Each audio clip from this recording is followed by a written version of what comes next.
said yesterday on the show how so essential that something changed with the media where Republicans, conservatives, all of a sudden are able to beat the establishment left on establishment media. We get these sound bites, and it is sort of, we get to watch, it's almost like the ESPN Sports Center highlights of what goes on in these shows. No one tunes into these shows, but then you see Scott Jennings with a good dunk, you see Stephen Miller with a good dunk, and all of a sudden, it's worth it for them to go out there and just dunk on these people. I got something for you that's special with Stephen and Jake Tapper. Cut one, go. This neoliberal frame that the United States' job is to go around the world and demanding immediate elections be held everywhere, immediately, all the time, right away.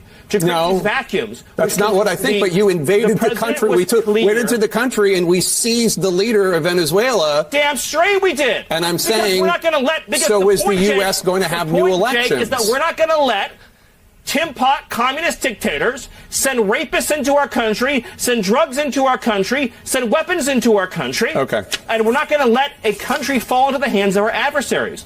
It's just so right. And I broke down yesterday how this is all about China. And it's all about China trying to encroach into our hemisphere.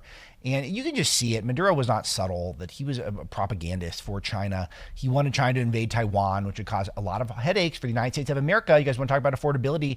Let's say we can't get our semiconductors now because China's invaded Taiwan. So all of this makes perfect sense. And of course, we have him dead to rights, legally speaking, for drug trafficking. He was a drug trafficker, a drug kingpin.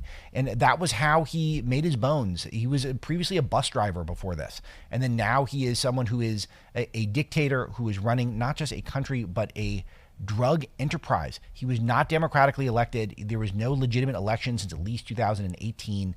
And we have every bit we have the auspices to arrest him for his illegal drug trafficking, among other charges. I am speaking to a lot of legal people on this. I've spoken to a lot of them off air. I will bring some of them to the show. But this is a case where we have a stronger case than we have against other drug kingpins around the world that we've arrested.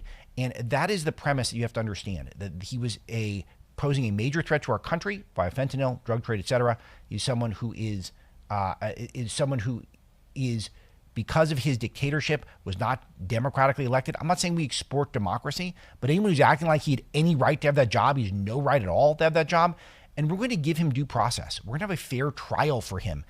It's amazing that we're giving him that level of dignity when he doesn't deserve it. This is someone who executes his supporters, makes people live in filth.